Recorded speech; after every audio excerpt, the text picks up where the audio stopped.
Živjo, sem Jana Pristošek in ponovno smo skupaj. Danes bom govorila o tem, katera so toksična ravnanja in zakaj toksično ravnajo lahko osebe, ki niso toksične. Razlika med toksično osebo in osebo, ki občasno ravna toksično, je v tem, da toksična oseba se svojega ravnanja ne zaveda ali ob tem uživa. Oseba, ki občasno ravna toksično, pa potem svoje dejanje obžaluje, se opraviči, predvsem pa se počuti zelo krivo. Name se v zadnjem času obračajo ženske in mi napišejo: jaz sem toksična oseba, kako naj to spremenim? Toksična oseba nikoli ne napiše tega. Toksična oseba nima uvida vase, da karkoli narobe dela.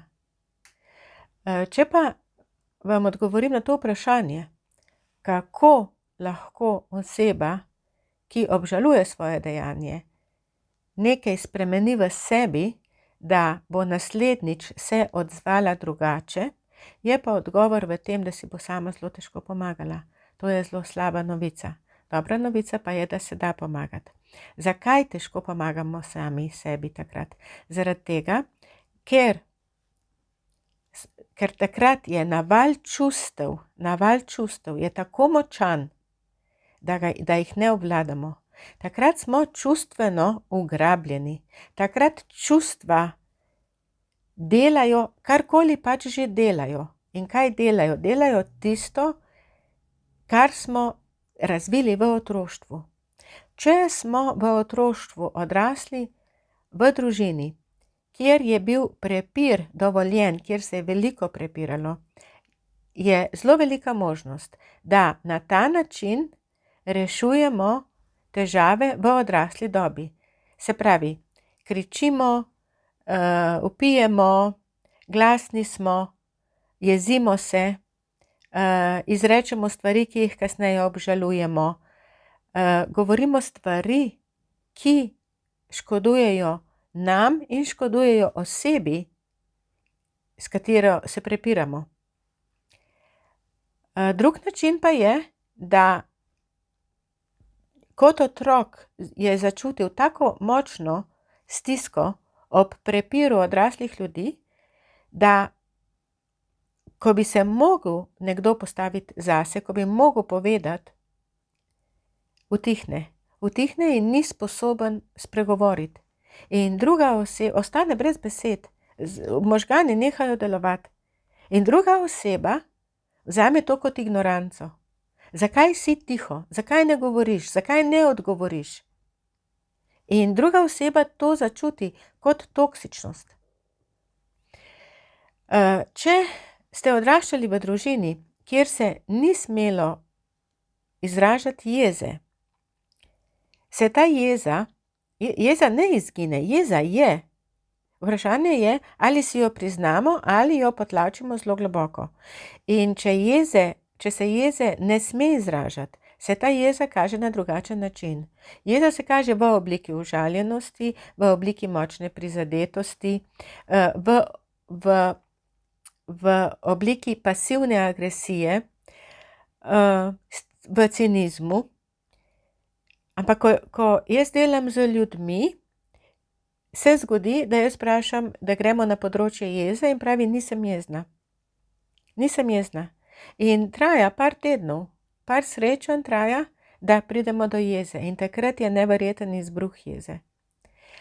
In jeza je dobro čustvo, samo ga moramo znati na pravilen način izraziti. In pravilen način ni to, da jezo stresemo na drugo osebo. Pravilen način tudi ni to, da ji povemo, kar ji gre, takrat, ko smo mi čustveno razvrvani, takrat, ko je naval čustev zelo velik in zelo močan. Toksično ravnanje je lahko sprenevedanje. Mi želimo nekoga kaznovati In ker smo tako močno prizadeti, nočemo dati pravega odgovora od sebe. In sprenevedanje je nekaj, kar ne koristi. Sploh, če je namenjeno temu, da neko osebo zmanipuliramo.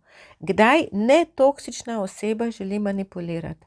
Takrat, ko nima zaupanja vase in takrat, ko so prepričanja v njej tako močna, prepričanja o tem, da če bo druga oseba izvedela, kakšna je v resnici, je ne bo marala, bo ostala sama,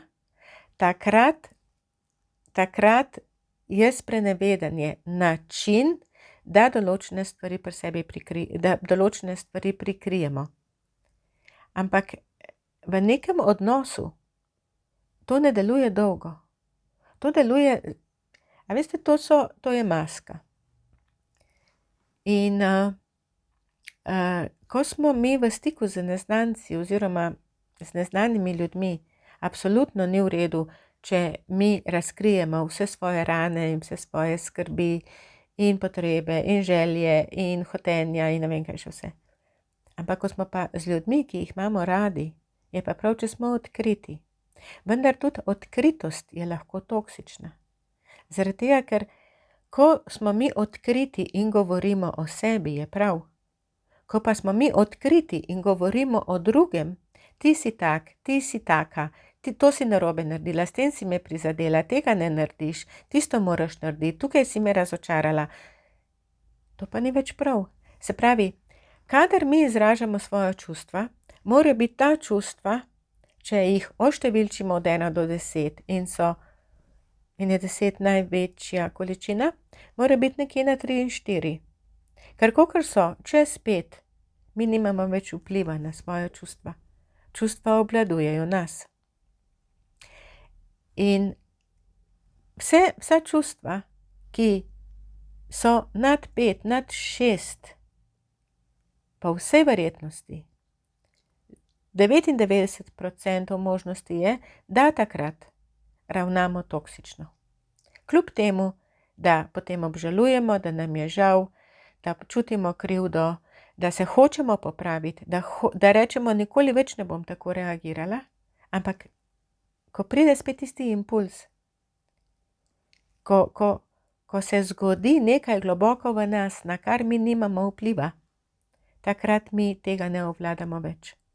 Ker z razumom mi ne moramo spreminjati svojih čustev. Z razumom mi lahko nekako kontroliramo, ko so čustva manjša, ko pa neko čustvo ali več čustev prevladuje, takrat pa mi z razumom jih ne bomo ustavili. Pravimo, da lahko čustva predihamo. Ja, lahko predihamo. Ampak je to samo en moment. Ampak pri naslednjem izzivu, pri naslednjem sprožilcu bo prišlo do enako močne reakcije ali pa še močnejše, zato ker smo še to prejšnje čustvo potlačili in naložili na prejšnje. In zaradi tega pravim jaz, da do čustev lahko dostopamo oziroma jih spreminjamo, ko neko čustvo vizualiziramo. In s to BIM metodo delamo točno to. Saj mi si vse predstavljamo. Predstavljamo si, kako je bilo v preteklosti, to so spomini, predstavljamo si, kako bo v prihodnosti, to so načrti. In naše življenje je ena sama predstava. Predstavljamo si, kako bo, ko bomo šli jutri v službo ali pa ko bomo prišli po službi domov, vse si predstavljamo. Ampak ljudje rečejo, da je to igračkanje, pa ni igračkanje. To je prav zelo učinkovita metoda z zelo, zelo hitrimi rezultati. Ampak zdaj sem spet zašla. Pojdimo nazaj.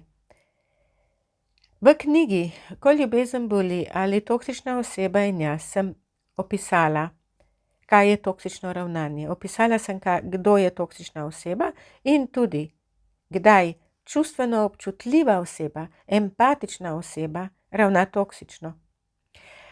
To je samo v prvem poglavju. V drugem poglavju sem opisala, zakaj, katere so tiste vsebine v nas, ki določajo, da smo takšni, kot smo, oziroma da smo magnet za toksične osebe in zakaj se rešimo ene toksične osebe in dobimo drugo, ki je še slabša. In v tretjem delu sem opisala, kako mi delujemo v odnosih. Ta hotenja, jaz hočem, ti moraš, ne deluje. Deluje pa jaz hočem, jaz lahko. In da pridemo do tega, jaz hočem, jaz lahko, moramo najprej prebrati, najprej izvedeti in potem nekaj pri tem narediti. In slaba novica je, tako kot sem že povedala na začetku in se bom ponovila, slaba novica je, da to pri sebi težko spremenimo, zato ker nas ugrabijo čustva in ker nimamo načina, s katerim bi tisto čustvo obvladali. Dobra novica pa je, da z določenimi terapijami, vajami, porežete te vrhove, zmanjšate te bombice, čakajoče bombice, ki čakajo na sprožilec, da eksplodirajo, in potem je to čustvo manjše. Prvič ga lahko obvladate in drugič dobite način, s katerim ga lahko obvladate. Torej, še enkrat, ko se vprašate, ali sem toksična oseba ali nisem, vam povem jaz, da niste, zato ker toksična oseba se tega nikoli ne vpraša. Lahko pa v hudih čustvenih stiskah ravnate toksično. In to zato, ker je nekaj v vas, kar hoče rešitev, kar hoče, da nekdo drug naredi, kar hoče, da nekdo drug potolaži, pomiri v vas. Jaz ne vem, če sem zdaj odgovorila na vprašanja. Če imate kakšno vprašanje, mi ga lahko postavite, bom z veseljem vam odgovorila. Ne pozabite na prednaročilo knjige Ko ljubezen boli ali Toksična oseba in jaz. Kmalu se spet slišimo, vidimo, imejte se radi in lep dan.